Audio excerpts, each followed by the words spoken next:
কালকে রাত্রে প্রায় 11টার দিকে ঘুমিয়ে যাই, তো সেই কারণে আজকে ভোরবেলা 4টার সময় আমার ঘুম ভেঙে যায়। সেই 4টা থেকেই সজাগ, একটু মোবাইল টোবাইল দেখলাম, তারপর 5:30টার দিকে উঠে পড়ছি।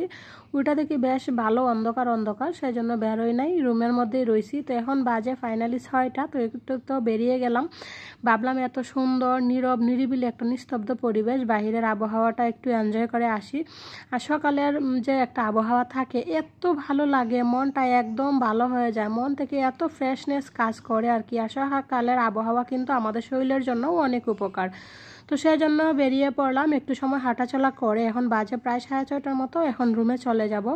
আর এই তো আমাদের অফিসের এরিয়াটা আপনাদেরকে একটু দেখিয়ে দিচ্ছি। ওই যে এটা হচ্ছে মেইন অফিস, ওইখানে সৃষ্টিবাবু এরা অফিস করে আর কি। আর ওইদিকে তো আমাদের প্লাটগুলো আর কি দেখলে নেই। বাজে ভোর বলতেছে সকাল 6টা, একটু সময় হাঁটলাম, হাইটা এই যে দোলনায় বসে রয়েছি, ভালো লাগছে।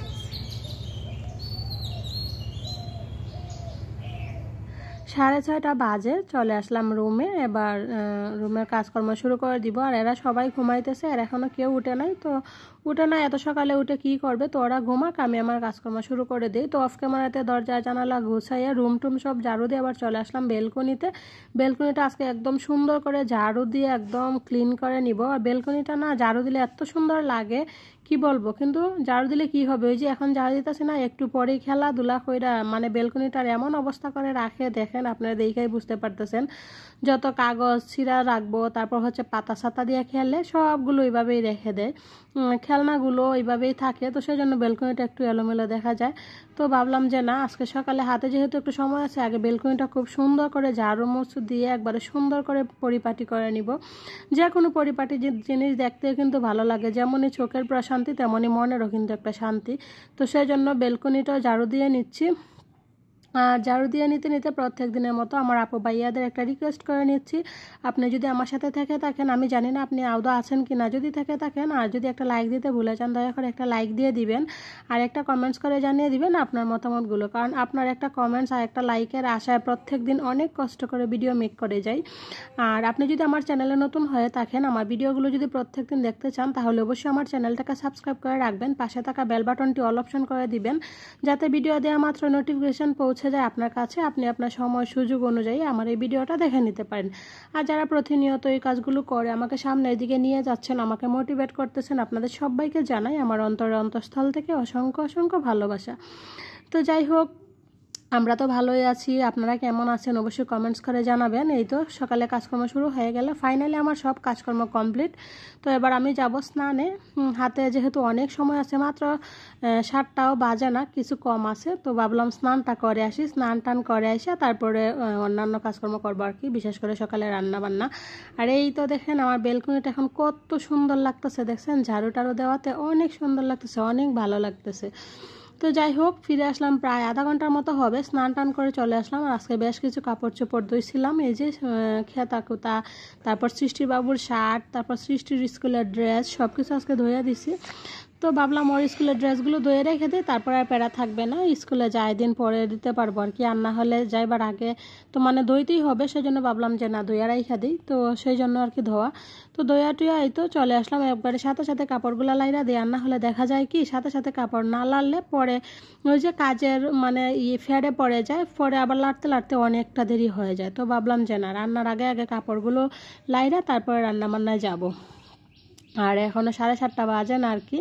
তো এই তো কাপড় চোপড় লাইরা শুধু সিঁদুর টুদুর পরে নিব, পরে নিয়ে চলে যাব রান্নাঘরে। আর আজকে সকালে ভাবতেছি একটু রুটি করব, বেশ কয়েকদিন যাবত রুটি টুটি খাওয়া হইতেছে না। সেদিন রাত্রে ওর বাবু শ্যামা আনছিল, সুজি আনছিল, তো ভাবছি আজকে সকালে রুটি আর সুজি করব আর কি। আর তার সাথে ডিম ভেজে নিব, আবার কালকের শাক আছে, ডিম ভাজি করব, শাক দিয়ে হয়ে যাবে।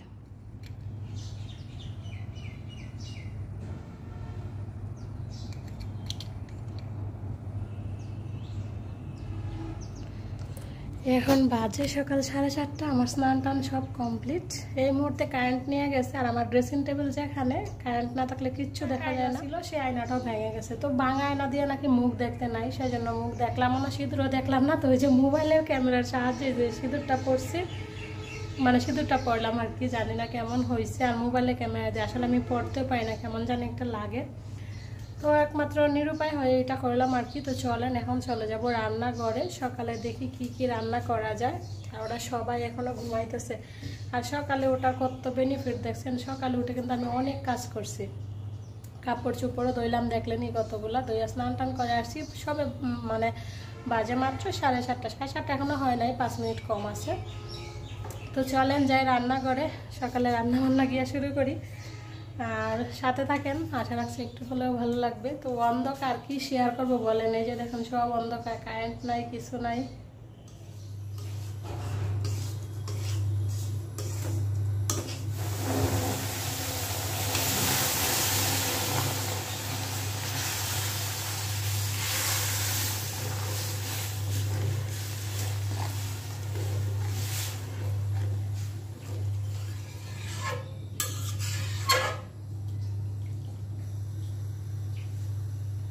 বাবু গেছে বাজারে, যে আরেকজনে বাবুর জন্য অপেক্ষা করিতেছে, অপেক্ষা পায়া করছে। হাসা ইত্যা ইচ্ছে দেখা যায়। কি কি নিয়ে আইছো? ওরে বাবা, কট্টি মজা নিয়ে আইছে। এই যে রুটি সুজি আগেই করে নিছি, ডিম ভাজিটা করে নেই, ঠান্ডা হয়ে যাবে, কারণ ওর বাবু যেহেতু বাজারে গেছিলো সেই জন্য। তো এখন যেহেতু বাজার থেকে চলে আসছে, এবার খাওয়া দাওয়া করে নিবে। তো ভাবলাম গরম গরম ডিম ভাজিটা করে দিই, তো করে দিলে খাওয়া হয়ে যাবে আর কি। আর ডিম ভাজি তো আসলে গরম গরমই খাইতে ভালো লাগে, ডিম ভাজি রুটি এগুলা। তো সেই জন্য আসলে পরে এই তো ডিম ভাজিটা করে দিচ্ছি, ওর বাবুকে দিয়ে দিব। ওর বাবুকে দিয়ে তারপর আমরাও খেয়ে নিব আর কি। সৃষ্টিকে ডাক দিব, সৃষ্টি এখনও উঠে নাই, তো উঠলে পরে সবাই মিলে খেয়ে নিব। আর এই যে দেখেন রুটি, তার সাথে ছিল হচ্ছে সুজি, তার সাথে ছিল হচ্ছে লাউ শাক আলু দিয়ে, আর হচ্ছে ডিম ভাজি। তো এগুলো দিয়ে আজকে সবাই সকালে নাস্তা করব। আজকে আর ভাত করছি না কেউর জন্য, কারণ ভাত খায় না, শুধু শুধু রুটি বেশি পছন্দ করে। আমার 2 মেয়েও, আমারও ভালো লাগে, ওর বাবুও খায়। তো সেই জন্য আজকে রুটি দিয়ে আর কি সকালে নাস্তা করে নিব। তো চলেন ওর বাবুর পাশে পাশে আমরাও সকালে নাস্তা করে নিই। সৃষ্টি বাবু যে দেখছিলেন সকালে বাজার থেকে কি নিয়ে আসছিল, আপনার সাথে শেয়ার করলাম না, তো এখন একটু শেয়ার করে। এই যে দেখুন 2টা মুরগি নিয়ে আসছে, একটা হচ্ছে ব্রয়লার আর একটা হচ্ছে এই যে পাকিস্তানি মুরগি, না সোনালি মুরগি, মানে যে যেটা বলে আর কি, কেউ পাকিস্তানি বলে, কেউ সোনালি বলে। তো 2টা মুরগি নিয়ে আসছে। আর তার সাথে এই যে এদিকে বলছিলাম এলাচ আনার জন্য, কতগুলো এলাচ নিয়ে আসছে। এখানে হচ্ছে একটা ঘি নিয়ে আসছে, ঘরে ঘি ছিল না, শেষ হয়ে গেছিল। আর তার সাথে এই যে 2 মেয়ের জন্য মজা নিয়ে আসছে, কেক আরও 2টা ছিল, ওরা অলরেডি 2টা খাইছে। আর একটা সানাসুর ছিল, সানাসুরও একটা খাইছে। আর এই যে বিস্কুট নিয়ে আসছে। তো বিস্কুট সানাসুরগুলো রেখে তারপরে এখন আমি মুরগিগুলো কেটে নিব। কেটে নিয়ে ব্রয়লার মুরগিটা আজকে রান্না করব, আর সোনালি মুরগিটা অন্য একদিন রান্না করব। কেটে নেই, কেটে ধুয়ে পরিষ্কার করে এটা রেখে দিব, আর ওই মুরগিটা রান্না করব।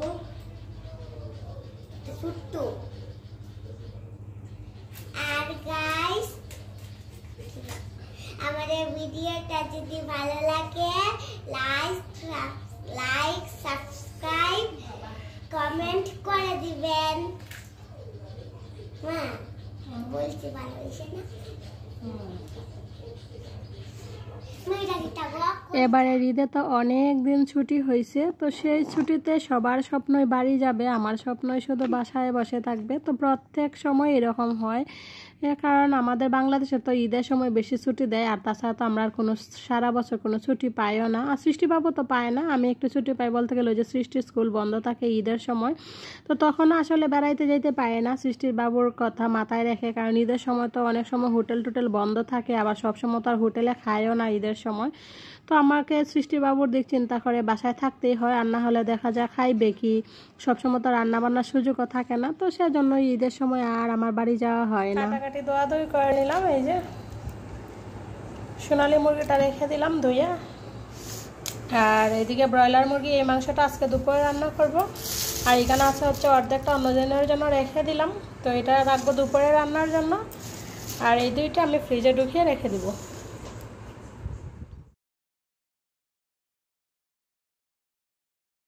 তো এবারও ঈদে সৃষ্টির ঈদের স্কুল প্রায় অনেক দিন বন্ধ দিছে, 12 দিন বন্ধ দিছে, সবাই বাড়িতে চলে গেছে অলরেডি। আমি রয়ে গেছি বাসায়, আমি তো আর যাবো না, বাসায় থাকবো, কারণ আমি চলে গেলে সৃষ্টিবাবুর খাইতে অসুবিধা হবে।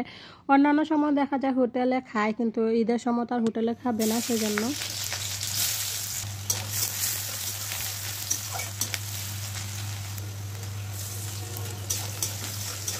অনেক সময় মন চায় অনেক কথা বলি, কিন্তু আসলে সব সময় সব জায়গায় সব কথা বলা ঠিক না, সেটাও ঠিক। আসলে কি মানে বলবো আর কি, কী রীতিনীতি অদ্ভুত, তাই না? তো যাই হোক, কেউ পার্সোনালি নেবেন না, একটু কষ্ট লাগে মাঝে মধ্যে, সেজন্য কথাগুলো বলা আর কি। তো একদিনের ঈদ ছুটি দেয় 12 দিন, 10 দিন, 15 দিন, আর আমাদের 5 দিনের পূজার সময় মাত্র একদিন ছুটি থাকে। কি অদ্ভুত নিয়ম, তাই না? যাই হোক, মাঝে মধ্যে আসলে সেই বিষয়গুলো যেই পরিমাণে খারাপ লাগে সেই পরিমাণে হাস্যকর হয়ে দাঁড়ায়, যে কি নিয়ম রে বাবা। যাই হোক, আর কি বলবো বলে না। যাই হোক, কথায় আছে যে থাকি মল্লের বাড়ি, তার মরছে মল্লের মা, সাথে সাথে না কানলে জাগা হইতো না। এটাই হচ্ছে আমাদের ক্ষেত্রেও আর কি। তো যাই হোক, আপনাদের সাথে কথা বলতে বলতে রান্নাবান্না কমপ্লিট। আর দেখেন মাংসের তরকারিটা কি সুন্দর উপর থেকে সর পড়ে আছে। আর তরকারিটা এত সুন্দর একটা মানে পর্যায়ে ছিল আর কি, না একবারে গাঢ় না একেবারে পাতলা, খুব সুন্দর একটা পর্যায়ে ছিল আর খুবই টেস্ট হয়েছিল। মাংস রান্না করলে দেখা যায় অন্য তরকারি লাগে না, তো সেই জন্য শুধু একটু ডাল ভর্তা করছি আর মাংসই রান্না করছি, অন্যান্য তরকারি থেকে যায়। তো আজকে আর বেশি কোনো তরকারি রান্না করি নাই। আর আজকে মাংসটা এত টেস্ট হয়েছিল বিশ্বাস করবেন না। আমার 2 মেয়ে খুব পছন্দ করছে। আজকে সারাদিনে মনে 3-4 বার অল্প অল্প করে ওরা ভাত খাইছে শুধু মাংসের তরকারি দিয়া। সত্যিই খুব টেস্ট হয়েছিল। আর এর আগে যে একদিন রাঁধছিলাম, মাংসের মশলা দিছিলাম না, সেই জন্য বেশি একটা ভালো লাগছিল না। আর মাংসের মশলা দিলে না তরকারির টেস্ট যেমন মনে হয় দ্বিগুণ হারে বেড়ে যায় মাংসের মশলা আর একটু টমেটো দিলে। ব্রয়লার মুরগির মধ্যে টমেটো কিন্তু সেই পরিমাণে টেস্ট লাগে। তো টমেটো, মাংসের মশলা সব কিছু দিয়ে রান্না করছি, তো খুবই মানে ভালো লাগছিল। তো আজকে অনেক দিন পর বিকালে একটু ঘুমাইছিলাম, মাথাটা বেশ পরিমাণে ব্যথা করছিল, তারপর শুয়েছিলাম, শুয়ে থাকতে থাকতে ঘুমাই গেছিলাম। তো ঘুম থেকে উঠলাম, সন্ধ্যা হয় না, হয়েই আসবে। তো তার আগ মুহূর্তে বলতেছে আমার 2 মেয়ে ভাত খাবে, তো সেই জন্য ওদেরকে খাওয়াই দিতেছি। ভাবলাম সন্ধ্যা হইতে হইতে ওদেরকে খাওয়াইয়া দিই।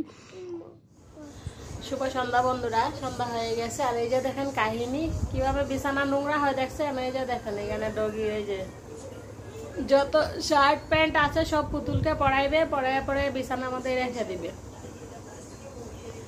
আজকে এত পরিমাণে ঘুম দিছি, আর এতটা ঘুম দিছি কি বলবো, অনেক দিন পরে আজকে অনেকটা সময় ঘুমাইছি। তো ঘুম থেকে উঠলাম, উঠে তারপর দেখলেনি ওদের 2 বোনকে খাওয়াই দিলাম। এখন সন্ধ্যা হয়ে গেছে, দরজা জানালা সব আটকে দিলাম। একটু সময় বসবো, বসে একটু চা খাবো। আর না হলে যেহেতু ঘুমাইছি, ঘুমের লাইট কাটবে না। আর তাছাড়া মনে হইতেছে মাথাটা একটু ধরা ধরা লাগতেছে, মানে চা না হলে ভালো লাগবে না। তো এখন না একটু পরে চা খাবো। আর বাবু আসো। আর আজকের মতো ভিডিওটা এখানেই শেষ করতেছি। কেউ যদি কোনো কথায় খারাপ পেয়ে থাকেন তো প্লিজ আমাকে ক্ষমা করে দিবেন। আসলে সব সময় মনের দুঃখ চেপে রাখা যায় না আর কি। Bye bye.